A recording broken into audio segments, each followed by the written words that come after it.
നമസ്കാരം. The path is the goal എന്ന discussion സീരീസിന്റെ അടുത്ത സെഷനിലേക്ക് വീണ്ടും ഏവർക്കും സ്വാഗതം. നമുക്ക് ആദ്യം മെഡിറ്റേഷൻ ചെയ്യാം. കണ്ണുകൾ അടച്ച് ശാന്തമായിരിക്കും. ഭൂമി മാതാവിനോടും സർവചരാചരങ്ങളോടും അന്തരീക്ഷത്തോടും കൃതജ്ഞത രേഖപ്പെടുത്തും.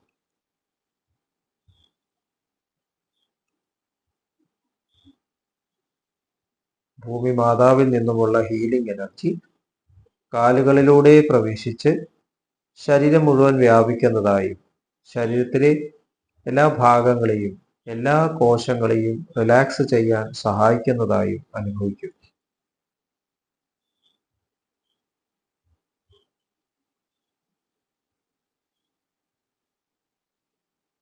ഇപ്പോൾ ശരീരം പരിപൂർണമായും റിലാക്സ്ഡ് ആയി. ഈ റിലാക്സേഷൻ ഹൃദയത്തിൽ അനുഭവിക്കും. ശ്വാസം ദീർഘമായി ഉള്ളിലേക്ക് എടുക്കൂ. ഹൃദയത്തിൽ സ്നേഹം നിറയുന്നതായി അനുഭവിക്കൂ.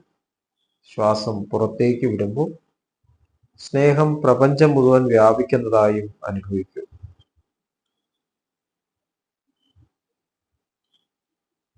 ഹൃദയത്തിൽ കുടികൊള്ളുന്ന സ്നേഹത്തിന്റെ സ്രോതസ്സിൽ നിന്നും ഉദ്ഭവിക്കുന്ന ദിവ്യപ്രകാശം മനസ്സിനെ ആകർഷിക്കുന്നതായി അനുഭവിക്കും.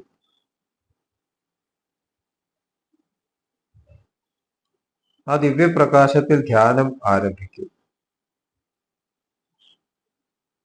മനസ്സിൽ ചിന്തകൾ വരുന്നുണ്ടെങ്കിൽ മൃദുവായി അവയെ അവഗണിക്കുക. ദിവ്യപ്രകാശത്തിൽ ധ്യാനം തുടരുക. Please start meditation.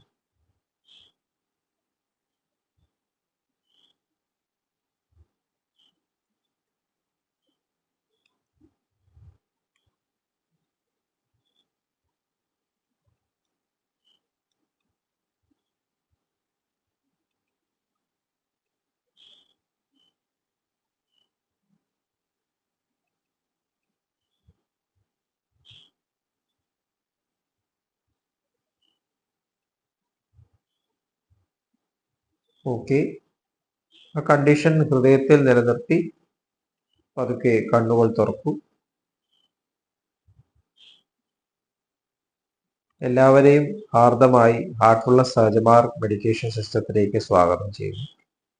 എങ്ങനെ ഈ സിസ്റ്റത്തിൽ ജോയിൻ ചെയ്യാം എന്നതിൻ്റെ ഡീറ്റെയിൽസ് ഡിസ്ക്രിപ്ഷൻ ബോക്സിൽ കൊടുത്തിട്ടുണ്ട്. നമ്മൾ പാത്ത് ഇസ് ദ ഗോൾ എന്ന ഈ ഡിസ്കഷനിൽ ലിവിങ് ദ ഗോൾ ആണ് ചർച്ച ചെയ്യുന്നത്. ലക്ഷ്യത്തിൽ ജീവിക്കുക. സഹജമാർഗത്തിലെ 10 പ്രമാണങ്ങളാണ് ചർച്ച ചെയ്തുകൊണ്ടിരിക്കുന്നത്. അതിൽ 9ാമത്തെ പ്രമാണം, മറ്റുള്ളവരിൽ ഭക്തിസ്നേഹഭാവങ്ങൾ ഉണർത്തത്തക്ക വിധം നിങ്ങളുടെ പെരുമാറ്റവും ജീവിതവും രൂപപ്പെടുത്തുക. ഇതാണ് ബാബുജി മഹാരാജ് പറയുന്നത്. നമ്മൾ സാധാരണ കുട്ടികളെ സ്കൂളിലേക്ക് അയക്കുമ്പോൾ അല്ലെങ്കിൽ സ്കൂൾ പഠനം കഴിഞ്ഞിട്ട് കോളേജിലേക്ക് അയക്കുമ്പോൾ നമ്മുടെ ഉള്ളിലൊരു വിഷമമുണ്ട്, ഒരു ടെൻഷനുണ്ട്. ഇവര് ഏതെങ്കിലും ചീത്ത കൂട്ടുകെട്ടിൽ പെട്ടു പോവോ, പ്രത്യേകിച്ച് ഹോസ്റ്റലിൽ താമസിക്കുമ്പോൾ ഏതെങ്കിലും ചീത്ത കൂട്ടുകെട്ടിൽ പെട്ടു കഴിഞ്ഞാൽ പിന്നെ പഠിത്തത്തിൽ നിന്ന് വഴിമാറി വേറെ എന്തൊക്കെയൊക്കെ ആയിത്തീരും. ഈ അടുത്തൊരു ന്യൂസ് വായിക്കേണ്ടായി. 5 കുട്ടികൾ വളരെ ബുദ്ധിമുട്ടി എൻട്രൻസ് എക്സാം പാസ്സായതിനു ശേഷം MBBSന്റെ തുടക്കത്തിൽ തന്നെ കാർ ആക്സിഡന്റ് മരിച്ചു. കാറ് റെക്ലെസ് ആയിട്ട് ഓടിക്കുമ്പോഴാണ് ഈ മരണം സംഭവിച്ചത്, ആക്സിഡന്റ് സംഭവിച്ചത്. ഇപ്പം എന്തുകൊണ്ടാണ് ഇങ്ങനെ സംഭവിക്കുന്നത്? ഇത്രയും നല്ല രീതിയിൽ പഠിക്കുന്ന കുട്ടികൾ കോളേജ് വന്നപ്പോൾ എന്തുകൊണ്ട് ഇങ്ങനെ മാറ്റം വന്നു? എനിക്ക് പേഴ്സണലായിട്ട് ഇങ്ങനത്തെ അനുഭവങ്ങൾ ഉണ്ടായിട്ടുണ്ട്. ഹോസ്റ്റലിൽ വരുമ്പോഴേക്കും പെട്ടെന്ന് ഒരു മോചനം കിട്ടിയ പോലെയാണ്. അതുവരെ ലഭിക്കാത്ത ഒരു സ്വാതന്ത്ര്യം പെട്ടെന്ന് ലഭിച്ച പോലെ ആണ് പെരുമാറ്റം. സ്വാതന്ത്ര്യം എന്ന് പറഞ്ഞാൽ ലൈസൻസ് ആണ് എന്നുള്ള ഒരു ചിന്തയുണ്ട്. എന്താണ് സ്വാതന്ത്ര്യം? ബാബുജി മഹാരാജ്, സഹജമാർഗത്തിലെ ഗുരുനാഥനായിട്ടുള്ള ബാബുജി മഹാരാജ് പറഞ്ഞ ഒരു സ്വാതന്ത്ര്യം മാത്രമേ ഉള്ളൂ, ശരിയായിട്ടത് ചെയ്യാനുള്ള സ്വാതന്ത്ര്യം. Freedom to do the right. ചിന്തിച്ചു നോക്കിയാൽ വളരെ ശരിയാണെന്ന് മനസ്സിലാവും. നമുക്ക് റോട്ടിലൂടെ സഞ്ചരിക്കാനുള്ള സ്വാതന്ത്ര്യം, പക്ഷേ ട്രാഫിക് നിയമങ്ങൾ പാലിക്കണം, സ്പീഡ് റെഗുലേഷൻ പാലിക്കണം, ലെഫ്റ്റ് സൈഡിൽ ഓടിക്കണം. ഇന്ത്യയിലാണെങ്കിലും ടോൾ ഉണ്ടെങ്കിൽ പേ ചെയ്യണം, അതുമാതിരി ടാക്സ് അടയ്ക്കണം. ഇതെല്ലാം നമ്മൾ പാലിക്കണം. അതുപോലെ തന്നെ നമ്മൾ നമ്മുടെ രാജ്യത്തിൽ ജീവിക്കുമ്പോൾ നമുക്ക് സ്വാതന്ത്ര്യമുണ്ട്, പക്ഷെ ഇവിടുത്തെ നിയമങ്ങൾ പാലിക്കണം. ടാക്സ് അടയ്ക്കണം, മറ്റുള്ളവരെ ഉപദ്രവിക്കാൻ പാടില്ല, ലാൻഡ് നിയമങ്ങൾ പാലിക്കണം. എത്രയോ നിയമങ്ങളുണ്ട്. നമ്മൾ അത് പാലിച്ചുകൊണ്ട് ഇവിടെ ജീവിക്കണം. അതിൽ നമുക്ക് സ്വാതന്ത്ര്യം. അതുപോലെ തന്നെ നമ്മളുടെ വീടുകളിൽ നമുക്ക് സ്വാതന്ത്ര്യമുണ്ട്, പക്ഷെ അവിടെ നമുക്കിത് തിരിച്ചറിയാൻ സാധിക്കുന്നില്ല. നമ്മുടെ ജീവിതത്തിൽ നമുക്കൊരു ഡിസിപ്ലിൻ കൊണ്ടുവരണം. ആ ഡിസിപ്ലിൻ നിലനിർത്തിക്കൊണ്ടാണ് നമ്മുടെ സ്വാതന്ത്ര്യം. എവിടെയാണ് നമ്മുടെ സ്വാതന്ത്ര്യം? വീട്ടില് അച്ഛനെയും അമ്മമാരെയും ബഹുമാനിക്കണം, സഹോദരങ്ങളെ ബഹുമാനിക്കണം, സ്നേഹിക്കണം. എല്ലാവർക്കും അവരുടേതായിട്ടുള്ള കാര്യങ്ങളുണ്ട്, അതിനൊക്കെ നമ്മൾ പങ്കെടുക്കണം, ഷെയർ ചെയ്യണം. ഇതൊക്കെ വീട്ടിലത്തെ ഡിസിപ്ലിനാണ്. ഭക്ഷണ കാര്യങ്ങളിൽ ഒരുപാട് പ്രശ്നം ഉണ്ടാക്കാൻ പാടില്ല. സാമ്പത്തിക സ്ഥിതി മനസ്സിലാക്കിയിട്ട് നമ്മൾ പെരുമാറണം. ഇത് പലപ്പോഴും മനസ്സിലാവില്ല. വീട്ടിൽ വന്നപ്പോഴേക്കും ഒരു ശ്രദ്ധയില്ലാത്ത പോലെ പെരുമാറുന്ന കുട്ടികളുണ്ട്. പേരൻസിന്റെ ബുദ്ധിമുട്ട് അറിയാതെ പെരുമാറുന്നത്. അത് പേരൻസും കുട്ടികളെ ബുദ്ധിമുട്ട് അറിയിക്കില്ല. നീ പഠിച്ചാൽ മതി എന്ന് പറഞ്ഞ് കുട്ടികളെ പഠിപ്പിക്കുന്നു. അപ്പൊ അവര് വിചാരിക്കുന്നത് സ്വാതന്ത്ര്യം, എനിക്ക് പഠിക്കാൻ ഇത്രയും സാധിക്കുന്നത് എൻ്റെ ഒറ്റ കഴിവുകൊണ്ടാണെന്നൊരു തോന്നൽ അവിടെ വരികയാണ്. അപ്പൊ യഥാർത്ഥത്തിൽ എന്താണ് സംഭവിക്കുന്നത്? മറ്റുള്ളവരെ വിഷമം മനസ്സിലാവാതെയാണ് അവിടെ ഈ കാര്യങ്ങളൊക്കെ ചെയ്യുന്നത്. അപ്പൊ ഈ ഒരു സിറ്റുവേഷനിൽ പെട്ടെന്ന് കോളേജിലേക്ക് പോകുമ്പോൾ അവര് ഈ തിരിച്ചറിവില്ലാതെ പെരുമാറാൻ തുടങ്ങും. എത്ര ബുദ്ധിമുട്ടിയിട്ടാണ് പേരൻസ് പഠിപ്പിക്കുന്നത് തിരിച്ചറിവില്ല. പൈസ കയ്യിൽ കിട്ടുന്നു, സ്വന്തം കൈ കൊണ്ട് ചെലവാക്കാൻ സാധിക്കുന്നു.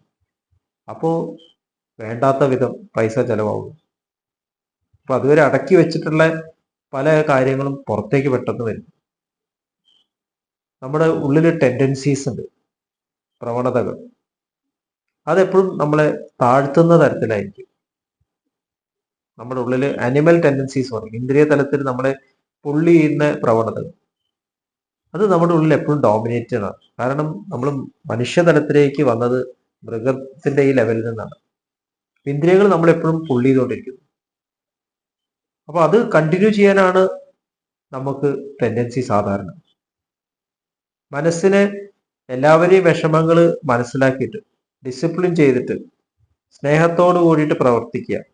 അവനവൻ ആത്മസുഖത്തിന് ആചരിക്കുന്നത് അപരന് സുഖത്തിനായി വരയണം എന്ന് ശ്രീനാരായണ ഗുരു പറഞ്ഞിട്ടുണ്ട്. അങ്ങനെ ചെയ്യണമെന്നതിന് നമ്മുടെ ഉള്ളിൽ ഒരു വിൽ പവർ വേണം. എല്ലാവരെയും വിഷമം മനസ്സിലാക്കുക, കമ്പാഷൻ വരിക. അവിടെ നമ്മുടെ ഒരു വിൽ ആവശ്യം വരിക. നമ്മൾ ആ വിൽ സാധാരണ ഉപയോഗിക്കാറില്ല. അപ്പൊ ഈ വിൽ പവർ നമ്മൾ ഉപയോഗിക്കാൻ ആദ്യം തന്നെ പഠിക്കണം. ഈ ഇന്ദ്രിയങ്ങളുടെ തലത്തിലേക്ക് ടെൻഡൻസിയിൽ പോകാൻ വിൽ പവറിന്റെ ആവശ്യമില്ല. അത് നാച്ചുറലായിട്ട് നമ്മുടെ സ്വഭാവമാണ്. ഇന്ദ്രിയ തലത്തിൽ നിന്ന് മനസ്സിനെ ഉയർത്താനാണ് വിൽ വേണ്ടത്. ഉദ്ധരേതാത്മനാത്മാനം ന ആത്മാനം അവസാദേത് ആത്മൈവ ഹി ആത്മനോ ബന്ധു ആത്മൈവ രിപുരാത്മന എന്നാണ് ഭഗവാൻ ശ്രീകൃഷ്ണൻ ഭഗവത്ഗീതയിൽ പറയുന്നത്. നിങ്ങൾ നിങ്ങളുടെ മനസ്സിനെ ഉയർത്തൂ, നിങ്ങൾ തന്നെ ചെയ്യണം. അവിടെ ഇച്ഛാശക്തിയുടെ ആവശ്യം വരുന്നുണ്ട്. തന്നെ സംഭവിക്കില്ല. മനുഷ്യന് മാത്രമേ ആ ഇച്ഛാശക്തി. മനുഷ്യന് എല്ലാവരുടെയും പ്രശ്നങ്ങൾ മനസ്സിലാക്കാനുള്ള കഴിവുണ്ട്, കമ്പാഷൻ ഉണ്ട്. അപ്പൊ മൃഗങ്ങൾക്ക് അങ്ങനെ അവരവരുടെ കാര്യം മാത്രം. ഒരു നായ എത്ര കാലം നമ്മൾ വളർത്തിയാലും ഭക്ഷണം മുമ്പിൽ വെച്ചിട്ട് ഭക്ഷണം വലിച്ചു കഴിഞ്ഞാൽ ചിലപ്പോൾ ശബ്ദം ഉണ്ടാകും. അതുമാതിരി അവരുടെ വെയിറ്റിംഗ് സീസൺ ഉണ്ട്. ആ സീസണിൽ നമ്മൾ അവിടുന്ന് തടുത്താൽ അവർ ചിലപ്പോൾ കടിക്കും. മൃഗങ്ങൾക്ക് അവരുടെ സ്വഭാവം മാറ്റാൻ പറ്റുന്നില്ല. പിന്നെ മനുഷ്യന് ഇന്ദ്രിയ തലത്തിൽ ഉയരാനുള്ള കഴിവുണ്ട്. അപ്പോഴാണ് ഒരു മനുഷ്യൻ മനുഷ്യനാവുന്നത്. ഹ്യൂമൻ എന്നുള്ളത് ഹ്യൂമെയിൻ ആയി മാറും. അവിടെയാണ് ഇച്ഛാശക്തി ഉപയോഗിക്കേണ്ടത്. അപ്പൊ കുട്ടികൾ ഇച്ഛാശക്തി ഉപയോഗിക്കാൻ ആദ്യം തന്നെ പഠിക്കേണ്ട ആവശ്യമുണ്ട്. കുട്ടിക്കാലം മുതൽക്ക് തന്നെ നമ്മൾ ഈ ഡിസിപ്ലിന്റെ പ്രാധാന്യം മനസ്സിലാക്കണം. നമ്മുടെ ജീവിതത്തിൽ മനസ്സിന്റെ ഈ താഴേക്കുള്ള പ്രവണതകൾ നമ്മൾ മാറ്റണമെന്നുണ്ടെങ്കിൽ ജീവിതത്തിൽ ഡിസിപ്ലിൻ വേണം. ഡിസിപ്ലിൻ മോശപ്പെട്ട ഒരു കാര്യമല്ല. നമ്മുടെ ജീവിതത്തിലുള്ള കാര്യങ്ങൾ ആരെയും ഡിസ്റ്റർബ് ചെയ്യാതെ ചെയ്യുമ്പോൾ അതിലൊരു ഓട്ടോമാറ്റിസം വരണം. രാവിലെ എണീക്കുക, കുളിക്കുക, പല്ല് തേക്കുക, ഭക്ഷണം കഴിക്കുക, ഉറങ്ങുക, ഉണരുക, ഇതൊക്കെ നമ്മുടെ നാച്ചുറൽ സ്വഭാവങ്ങളാണ്. അതിൽ നമ്മൾ ഡിസിപ്ലിൻ, ആരും ഡിസ്റ്റർബ് ചെയ്യാതെ നമ്മൾ എങ്ങനെ ചെയ്യാം, അത് ശീലിച്ചു കഴിഞ്ഞാൽ പിന്നെ അത് നോർമലാവും. പിന്നെ ഹയർ വർക്കിനുള്ള സമയവും കഴിവും നമുക്കുണ്ടാവും. ശരിക്കുള്ള മനുഷ്യന്റെ പ്രവർത്തനം എന്ന് പറഞ്ഞാൽ ക്രിയേറ്റീവ് ടാലന്റ് എക്സ്പ്രസ് ചെയ്യണം. അവിടെയാണ് നമുക്ക് സ്വാതന്ത്ര്യം. നമ്മൾ ഈ ഡിസിപ്ലിൻ ഒക്കെ നിലനിർത്തുമ്പോൾ നമുക്ക് ക്രിയേറ്റീവ് ടാലൻസിനെ പുറത്തേക്ക് കൊണ്ടുവരാൻ സാധിക്കും. ഒരു പാട്ട് പഠിക്കണമെന്നുണ്ടെങ്കിൽ എത്ര ഡിസിപ്ലിൻ വേണം? ശ്രുതി ശ്രദ്ധിക്കണം, താളം ശ്രദ്ധിക്കണം, രാഗം ശ്രദ്ധിക്കണം. അപ്പൊ ഈ ഡിസിപ്ലിൻ ഒക്കെ ഓട്ടോമാറ്റിക് കഴിഞ്ഞ പാട്ട് ഭംഗിയായിട്ട് പാടാൻ സാധിക്കും. നേരെ മറിച്ച് ഞാൻ താളം പിടിക്കില്ല, ഞാൻ ശ്രുതി ശ്രദ്ധിക്കില്ല, അതൊരു പാട്ടിന് രസം ഉണ്ടാവില്ല. എല്ലാ കാര്യത്തിലും ഇത് ഇമ്പോർട്ടൻ്റ് ആണ്. ഏത് പഠനത്തിലും നമ്മൾക്ക് ലൈഫിൽ ഈ ഓട്ടോമാറ്റിസം കൊണ്ടുവരും. അവിടെയാണ് വിൽ നമ്മൾ ഉപയോഗിക്കേണ്ടത്. രാവിലെ ഉണരുക, അപ്പൊ ആദ്യം നമ്മൾ അതിന് ശ്രമിക്കണം. അത് പേരൻസ് അതിന് ഉള്ള സാഹചര്യം ഒരുക്കണം. നമ്മളാണ് മാറുന്നത്, പേരൻസ് ആണ് മാറുന്നത്. ഒരുപാട് സ്വഭാവവിശേഷതകൾ നമ്മുടെ ഉള്ളിൽ രൂഢമൂലമായി കഴിഞ്ഞിരിക്കും. ബാബുജി മഹാരാജ് പറയാറുണ്ട്, ഒരു മരം നമുക്ക് കട്ട് ചെയ്ത് ഫർണിച്ചർ ഉണ്ടാക്കാം. ഫർണിച്ചറായി കഴിഞ്ഞാൽ അതിനെ മാറ്റാൻ പറ്റില്ല. അതുപോലെ കളിമണ്ണ് കിട്ടുകയാണെങ്കിൽ അതിന് മോഡൽസ് ഉണ്ടാക്കാം. ഓൾറെഡി ഉറച്ചു കഴിഞ്ഞാൽ ഒരു മോഡലിന് വേറൊരു മോഡൽ ഉണ്ടാക്കാൻ പറ്റില്ല, വളരെ ബുദ്ധിമുട്ടാണ്. അതുപോലെ നമുക്ക് പ്രവണതകൾ മാറ്റാൻ ഏറ്റവും എളുപ്പം കുട്ടിക്കാലത്താണ്. പക്ഷേ പേരൻസ് മാതൃകകളാണ്. ഞങ്ങൾ മാറ്റം വരുത്താൻ ശ്രമിച്ചുകൊണ്ട് നമ്മളത് ഇമ്പോർട്ടൻ്റ് ആണെന്ന് മനസ്സിലായി. അപ്പൊ നമുക്ക് ആ സ്വഭാവം ഇല്ലെങ്കിൽ നമ്മളിത് കൊണ്ടുവരണം. അതാണ് സഹജമാർഗത്തിൽ ഈ പറയുന്നത്. മെച്യൂരിറ്റി വന്നതിന് ശേഷം ഈ രീതിയിലുള്ള ഡിസിപ്ലിൻ നമ്മുടെ ജീവിതത്തിൽ കൊണ്ടുവരുന്നുണ്ട്. അതിന് ആദ്യം കൊണ്ടുവരുന്നത് ഉള്ളിലാണ്.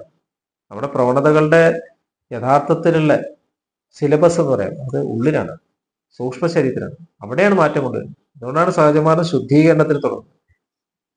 നമ്മുടെ ഉള്ളിലുള്ള ഈ തരത്തിലുള്ള ടെൻഡൻസീസിനെ എടുത്തു കളയണമെന്നുണ്ടെങ്കിൽ നമ്മൾ മുമ്പേ ഉണ്ടാക്കി വെച്ച സംസ്കാരങ്ങളെ ശുദ്ധീകരിക്കുക. ആ മനസ്സ് പ്യൂരിഫൈഡ് ആവുന്നു. നമുക്ക് എല്ലാ കാര്യങ്ങളും വ്യക്തമായിട്ട് മനസ്സിലാക്കാൻ സാധിക്കുന്നു. ഇന്ദ്രിയ തലത്തിലേക്ക് നമ്മുടെ പ്രവണത ഇല്ലാതെ മാറും. അഷ്ടാംഗ യോഗ പദ്ധതിയിൽ പ്രത്യാഹാരം എന്നത് ഇന്ദ്രിയങ്ങളെ ശരിയായിട്ടുള്ള രീതിയിൽ ഉപയോഗിച്ചിട്ട് നമ്മളിലേക്ക് വരുന്ന ആഹാരങ്ങളെ നമ്മൾ നല്ല രീതിയിൽ ഉപയോഗിക്കുക. മഹാത്മാഗാന്ധിജി അദ്ദേഹത്തിന്റെ ആശ്രമത്തില് 3 കുരങ്ങന്മാരുടെ ഫിഗർ വെക്കാറുണ്ട്. കണ്ണ് അടച്ചുകൊണ്ടിരിക്കുന്ന ഒരു കുരങ്ങൻ, ചെവി പൊത്തിക്കൊണ്ടിരിക്കുന്ന ഒരു കുരങ്ങൻ, വായ അടച്ചുകൊണ്ടിരിക്കുന്ന കുരങ്ങൻ. നല്ലത് മാത്രം കാണുക, നല്ലത് മാത്രം കേൾക്കുക, നല്ലത് മാത്രം പറയുക. അപ്പൊ അതെങ്ങനെ സാധിക്കുക? നമ്മൾ ആർട്ടിഫിഷ്യലായിട്ട് ശ്രമിച്ചാൽ നടക്കുന്നില്ല. നമ്മൾ ഉള്ളിൽ കറക്ഷൻ കൊണ്ടുവന്നു ഉള്ളിലുള്ള ആ ഹയർ എൻറ്റിറ്റിയിലേക്ക് നമ്മൾ കണക്ട് ചെയ്യണം. അവിടെ നിന്ന് കാര്യങ്ങൾ കാണും. അപ്പൊ എല്ലാവരിലും നന്മ കാണാൻ പറ്റുന്ന തരത്തിൽ മാറിക്കൊണ്ടിരിക്കണം. അങ്ങനെയാണ് പ്യൂരിഫൈഡ് ആവുന്നത്. പുറമേ എന്തൊക്കെ മോശം കാണുന്നുണ്ടോ അതൊക്കെ എൻ്റെ ഉള്ളിലാണ് അതിന്റെ കാരണം എന്ന് മനസ്സിലാക്കിയിട്ട് ഉള്ളിൽ കറക്ഷൻസ് കൊണ്ടുവരണം. അതാണ് ശുദ്ധീകരണം. പിന്നെ ധ്യാനം ചെയ്യുമ്പോൾ നമ്മൾ നമ്മുടെ ഉള്ളിലുള്ള ഹയർ എൻറ്റിറ്റി ആയിട്ട് കണക്ട് ചെയ്യുന്നു. അവിടെ തന്നെ നമ്മൾ നിലനിൽക്കാൻ ശ്രമിച്ചുകൊണ്ടിരിക്കുന്നു. ഇതൊരു പ്രോസസ്സാണ്. നമ്മൾ ജീവിച്ചുകൊണ്ടിരിക്കുമ്പോൾ നമുക്ക് നമ്മുടെ ലെവലില് സ്നേഹത്തോടെ പ്രവർത്തിക്കാം. എവിടെയെല്ലാം എനിക്ക് ഹേർട്ട് ചെയ്യാൻ തോന്നുന്നുണ്ടോ, എനിക്ക് അഡ്ജസ്റ്റ് ചെയ്യാൻ പറ്റുന്നില്ല, അതാണ് ഹേർട്ട് ചെയ്യാന്ന്. എനിക്കൊരു ആളുമായിട്ട് അഡ്ജസ്റ്റ് ചെയ്യാൻ സാധിക്കുന്നില്ല, അവിടെ നമ്മുടെ ഈ അഹിംസയുടെ പരിധി നിൽക്കുക. അഹിംസ ഈശ്വരന്റെ തലത്തിൽ അഹിംസ പൂർണ്ണമാണ്, ഹിംസ ഇല്ല. അതുകൊണ്ടാണ് മഹാത്മാഗാന്ധിജി അഹിംസ സ്നേഹമായിട്ട് ഇക്വേറ്റ് ചെയ്തത്. പൂർണ്ണമായിട്ടുള്ള അഹിംസ മനുഷ്യന് സാധ്യമല്ല എന്നും അദ്ദേഹം പറഞ്ഞു. പക്ഷെ നമ്മൾ നമ്മുടെ തലത്തില് അഹിംസ നമ്മൾ പ്രവർത്തിക്കുമ്പോൾ ആരെയും വേദനിപ്പിക്കാതെ പ്രവർത്തിക്കുക. എവിടേക്കാണ് എനിക്ക് അഡ്ജസ്റ്റ് ചെയ്യാൻ പറ്റാത്ത ആ തലങ്ങൾ നമ്മൾ അവോയ്ഡ് ചെയ്യുക. നമുക്കത് കറക്റ്റ് ചെയ്യുക, നമ്മൾ ഉള്ളിൽ ക്ലീൻ ചെയ്യുക. അവരെ നമ്മൾ പ്രാർത്ഥനയോടെ നമ്മൾ ചേഞ്ച് വരാൻ ഈശ്വരനോട് പ്രാർത്ഥിക്കുക. നമ്മൾ മുന്നോട്ട് പോയിക്കൊണ്ടിരിക്കുക, സ്നേഹത്തിൽ ഉയർന്നുകൊണ്ടിരിക്കുക, മാറ്റം വരാൻ പ്രാർത്ഥിക്കുക. അതിലിടപെട്ടിട്ട് നമ്മൾ നമ്മളെ വേദനിപ്പിക്കരുത്. വളരെ ഇമ്പോർട്ടൻ്റ് ആയിട്ടുള്ള കാര്യമാണ്. നമ്മൾ പ്രവർത്തിക്കുമ്പോൾ നമ്മൾ ഹൃദയത്തിൽ നെഗറ്റീവ് വൈബ്രേഷൻസ് ഉണ്ടാവുകയാണെങ്കിൽ, സ്വാർത്ഥമായിട്ടുള്ള ചിന്തകൾ വരുന്നുണ്ടെങ്കിൽ മനസ്സിലാക്കണം, എനിക്കത് കറക്റ്റ് ചെയ്യേണ്ട ആവശ്യമുണ്ട്.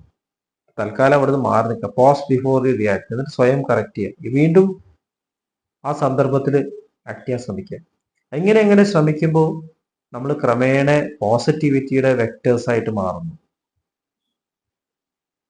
പോസിറ്റിവിറ്റി എന്ന് പറഞ്ഞാൽ സ്നേഹത്തിന്റെ വെക്ടേഴ്സ്.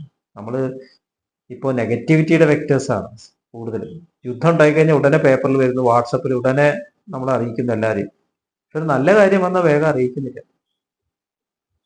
ആ തരത്തിലുള്ള വെക്ടേഴ്സ് ആയിട്ട് നമ്മൾ മാറണം. അപ്പൊ നമ്മുടെ പ്രസൻസ് കൊണ്ടും പാദസ്പർശം കൊണ്ടും എല്ലാം എല്ലാവർക്കും പരിശുദ്ധി വരണം, പ്യൂരിറ്റി വരണം. തൊട്ടിട്ട് ശുദ്ധമാക്കാൻ പറയും. നമ്മൾ തൊട്ടാൽ അശുദ്ധമാവുന്ന കഥകളാണ് കേട്ടത്. അത് മാറിയിട്ട് നമ്മൾ പ്രസൻസ് കൊണ്ടും നമ്മുടെ സ്പർശം കൊണ്ടും എല്ലാം വാക്കുകൊണ്ടും എല്ലാം പരിശുദ്ധി കൊണ്ടുവരുന്ന ആൾക്കാരായിട്ട് മാറും. അങ്ങനത്തെ കുട്ടികൾ ഉണ്ടാവുകയാണെങ്കിൽ കോളേജ് മാറും, ഹോസ്റ്റൽസ് മാറും. സഹജമാർഗത്തിന്റെ ഗുരുനാഥനായുള്ള ദാജി, അദ്ദേഹത്തിന്റെ കൂടെ പഠിച്ചിരുന്ന സ്റ്റുഡൻസിനെ എല്ലാം മെഡിറ്റേഷൻ കൊണ്ടായിരുന്നു. അവസാനം ടീച്ചേഴ്സ് ജോയിൻ ചെയ്തത്. ഇതാണ് പോസിറ്റിവിറ്റിയുടെ വെക്ടേഴ്സ്. ഇത് തിരിച്ചറിഞ്ഞ് നമുക്ക് ഈ മാക്സിം ജീവിതത്തിൽ ഇംപ്ലിമെന്റ് ചെയ്യാം. അടുത്ത സെഷനിൽ ഈ ഒരു ടോപ്പിക്ക് വീണ്ടും നമ്മൾ കണ്ടിന്യൂ ചെയ്യും. നന്ദി, നമസ്കാരം.